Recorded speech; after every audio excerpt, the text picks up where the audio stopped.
Assalamualaikum warahmatullahi wabarakatuh. Hai teman-teman semua, perkenalkan nama saya Nasyana Fitria. Saya adalah salah satu mahasiswa dari kampus Universitas Siber Asia, jurusan PJJ Akuntansi. Nah, di video kali ini saya akan menjelaskan nih sebuah materi dari salah satu mata kuliah yang saya pelajari di kampus Unsia ini, yaitu perilaku organisasi. Nah, tujuan pembuatan video kali ini saya buat untuk menyelesaikan tugas semester saya pada mata kuliah perilaku organisasi. Nah, langsung saja ke materi yang akan saya bawakan, yaitu mengenai perilaku organisasi dalam manajemen modern. Langsung saja ke pembahasannya, silakan menyaksikan. Oke, yang pertama, poin-poin yang akan saya jelaskan pada materi ini ada 7. Yang pertama ada hubungan organisasi, manusia, dan manajemen. Yang kedua ada problem solving dalam organisasi. Yang ketiga ada tim dalam konteks global. Yang keempat ada wadah organisasi internal. Yang kelima ada budaya organisasi ideal. Yang keenam ada struktur organisasi multinasional. Dan yang ketujuh ada peran manajer dan motivasi. Nah, langsung saja kita ke slide yang pertama, yaitu hubungan organisasi, manusia, dan manajemen. Nah, untuk definisi dasar, organisasi yaitu sebagai alat bantu cipta manusia. Tujuannya untuk memenuhi kebutuhan dan mencapai tujuan tertentu. Nah, hubungan antara 3 elemen ini, yaitu yang pertama organisasi, manusia, dan manajemen, yaitu yang pertama untuk organisasi sendiri, dapat menyediakan struktur formal. Yang kedua, sebagai wadah kolaborasi sistematis. Nah, untuk manusianya sendiri yaitu pelaku utama organisasi. Jadi manusia sebagai pelaku utama organisasi. Dan yang kedua, manusia itu sebagai pemberi kontribusi dan penerima manfaat. Jadi dari hubungan antara ketiga ini, manusia adalah yang dapat menerima manfaat dari hubungan ini. Nah, yang ketiga yaitu ada manajemen, yaitu koordinator dalam kegiatan, pengambilan keputusan, dan motivator anggota. Nah, organisasi, manusia, dan manajemen membentuk sistem terpadu yang saling mendukung satu sama lain. Organisasi memberikan kerangka kerja, manusia sebagai pelaksana, dan manajemen sebagai penggerak sistem. Integrasi ketiga elemen ini memungkinkan mencapai tujuan yang lebih efektif dan efisien. Dan selanjutnya, materi kedua yaitu problem solving dalam organisasi. Oke, yang pertama ada karakteristik tim problem solving. Nah, yang pertama ada kemandirian tinggi.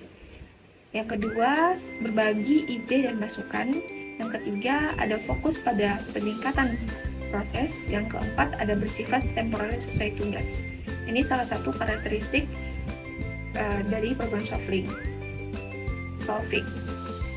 Proses penyelesaian masalahnya itu ada 2, teman-teman. Yang pertama ada identifikasi masalah dan pendekatan solusi. Nah, untuk identifikasi masalah, kita harus mengidentifikasi ada 2 poin. Yang pertama internal dan eksternal. Nah, kalau untuk dalam masalah internal, yaitu bersifat internal, yaitu perilaku individu, kelompok, dan organisasi. Nah, kalau eksternal berpengaruh dari ideologi, politik, ekonomi, sosial, budaya, dan keamanan. Jadi dari luar masalah yang ada gitu. Nah, pendekatan solusinya itu apa? Nah, pendekatan solusinya ada 4. Yang pertama ada analisis sistematis, yang kedua brainstorming kolektif, yang ketiga ada evaluasi solusi, dan yang keempat ada implementasi terukur. Tim problem solving memerlukan kemandirian dan kolaborasi tinggi untuk menyelesaikan masalah yang harus sistematis. Proses penyelesaian masalah harus sistematis. Tim problem solving memerlukan kemandirian dan kolaborasi tinggi. Nah, proses penyelesaian masalah harus sistematis dan melibatkan semua pihak dan berorientasi pada hasil yang terukur. Itu cara untuk menghadapi problem-problem dalam tim. Berikut yaitu ada yang namanya tim dalam konteks global. Untuk tim dalam konteks global ini, kontribusi tim untuk perusahaan, yaitu ada 2. Ada adaptasi teknologi dan pencapaian tujuan. Nah, adaptasi teknologi sendiri yaitu untuk pembelajaran berkelanjutan. Yang kedua, ada inovasi dan proses. Nah, yang berikut itu ada pencapaian tujuan, yaitu visi bersama, bangun visi bersama, kolaborasi yang efektif yaitu dan daya saing berkelanjutan. Nah, untuk tim yang efektif harus mampu beradaptasi dengan perubahan global sambil mempertahankan fokus pada tujuan perusahaan. Nah, kombinasi pembelajaran berkelanjutan dan strategi yang tepat menjadi kunci kesuksesan dalam tim, yaitu dalam konteks yang global. Nah, yang berikut, apa sih wadah organisasi internal? Nah, dari wadah organisasi internal itu ada 3 teman-teman. Yang pertama, ada struktur wadah organisasi. Pembahasannya ada 3 teman-teman. Yang pertama, ada struktur wadah organisasi, ada esensi wadah organisasi, dan contoh implementasi dari wadah organisasi internal ini. Nah, yang pertama yaitu struktur wadah organisasi, yaitu ada tim lintas fungsi. Ya, tim ini memang berfungsi untuk menjadi wadah dari organisasi ini. Yang kedua ada komite manajemen dan tim inovasi. Nah, apa sih esensi wadah organisasinya? Yaitu yang pertama, koordinasi yang efektif, pertukaran pengetahuan, dan pemecahan masalah yang efisien. Nah, dari semua ini, apa sih contoh implementasi? Nah, contoh implementasi di sini adalah tim lintas fungsi untuk kontrol kualitas. Dan yang kedua ada kolaborasi departemen produk dari isi dan pemasaran. Jadi itu kolaborasi dalam tim. Nah, wadah organisasi internal ini berfungsi sebagai jembatan antara departemen untuk menyelesaikan masalah secara efektif. Struktur ini memungkinkan penukaran informasi dan kolaborasi yang lebih baik. Yang berikut ada budaya organisasi ideal. Nah, dari budaya organisasi ideal ini yang pertama ada penciptaan iklim organisasi.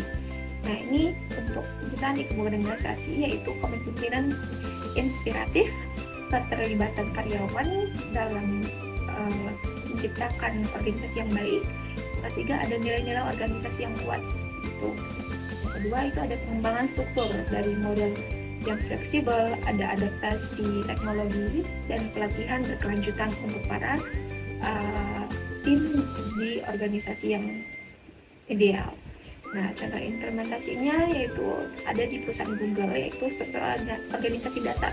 Jadi dari Google itu fokus pada inovasi dan kreatif. Jadi organisasinya berjalan dengan ideal.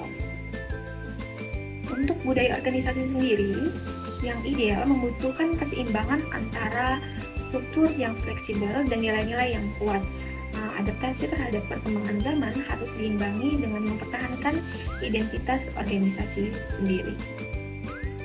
Untuk materi selanjutnya ada struktur organisasi multinasional. Nah, struktur organisasi multinasional ini dia bersusun dari yang paling organisasi atau pimpinan paling tinggi sampai yang paling bawah. Nah, struktur organisasi ini sendiri dirancang untuk mengoptimalkan operasi di berbagai tingkat, global, regional, dan lokal. Setiap divisi memiliki peran dan tanggung jawab yang jelas dengan subbagian yang mendukung fungsi utamanya. Kolaborasi antar divisi memastikan keberhasilan operasional perusahaan secara keseluruhan. Jadi kalau untuk dilihat di sini, struktur organisasinya ada dari CEO, yang kedua turun ke divisi produksi, yang ketiga divisi pemasaran, yang keempat ada divisi keuangan, turun lagi ke divisi SDM, yang keenam itu ada divisi logistik, dan yang ketujuh divisi pengembangan bisnis. Nah, dari semua divisi-divisi ini adalah struktur organisasi multinasional yang dipakai di perusahaan-perusahaan besar. Gitu. Lanjut. Untuk divisi-divisi tersebut juga banyak sekali fungsi dan tugasnya masing-masing. Tergantung dari perusahaan apa dan bagaimana tujuan kedepannya dari perusahaan itu. Nah, yang berikut ada peran manajer dan motivasi. Nah, dari peran manajer ini harus memahami bahwa kesuksesan organisasi tergantung pada motivasi karyawan. Strategi motivasi yang tepat akan menghasilkan kinerja optimal dan loyalitas yang tinggi. Jadi, peran manajer ini sangat penting. Yang pertama ada memahami sikap karyawan. Itu pentingnya observasi, evaluasi kinerja, dan feedback berkelanjutan kepada karyawan. Yang kedua ada strategi motivasi. Nah, ini sistem penghargaan seperti sistem penghargaan, lingkungan kerja yang positif, dan pengembangan karir karyawan. Yaitu ada peran motivasi juga, yaitu meningkatkan produktivitas. Yang kedua ada loyalitas karyawan, dan yang terakhir ada pencapaian tujuan organisasi. Nah, kita lanjut. Nah, yang ketiga itu ada peran motivasi. Yang pertama itu ada peningkatan produktivitas. Yang kedua ada loyalitas karyawan, dan yang terakhir ada pencapaian tujuan organisasi. Nah, jadi peran manajer sangat baik atau sangat diperlukan untuk menghasilkan kinerja yang optimal pada karyawan dan menghasilkan loyalitas yang tinggi. Nah, itu peran manajer dan motivasinya. Nah, mungkin cukup sekian teman-teman dari pemaparan materi saya kali ini. Semoga materi yang saya sampaikan dapat bermanfaat bagi teman-teman semua. Mungkin itu saja yang bisa saya dapat sampaikan. Mohon maaf apabila ada kekurangan atau kesalahan dalam pengucapan. Terima kasih untuk teman-teman yang sudah menonton video ini. Sampai jumpa dan sampai bertemu di video berikutnya. Terima kasih. Assalamualaikum warahmatullahi wabarakatuh.